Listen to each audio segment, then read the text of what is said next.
If you Google Argentine tango, you will find that there are several different styles that are danced. If you are a social dancer, you know that there are basically three categories of music that are played at the typical milonga. First, there is milonga, which is the fast style. Then valse cruzada, which is the three-quarter time waltz style. And then there's basically everything else. Tango de salon, just regular tango, um, whatever you want to call it. I remember in my early years that I really enjoyed all of the styles except the milonga. To me, it seemed too fast, and I just didn't get the rhythm of it.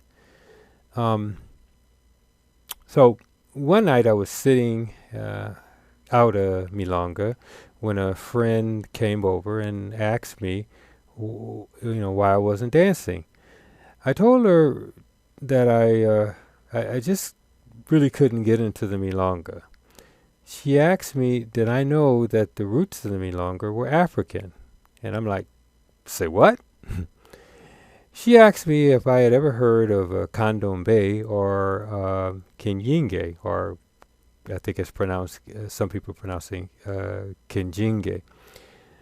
I said, condom, what? She told me to write down those names, she spelled them out for me, and to Google them. I did that, and what I discovered was pretty interesting.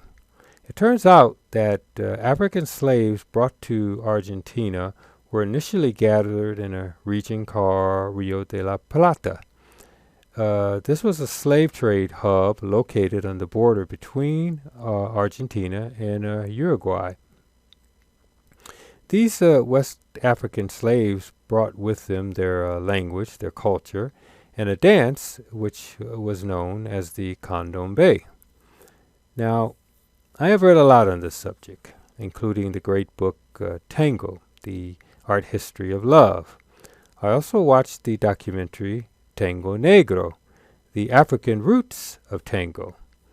And I watched a great interview with the historian Osvaldo Natucci, who talked in length about the connection between the music of these Africans and the music that would become the roots of the Argentine tango. I even used information I gathered from these resources and others and created my own YouTube video showing this connection. I can't really explain it to you here because it's steeped in history and culture and different opinions between Argentinians and folks from Uruguay, and I just don't want to get into that again.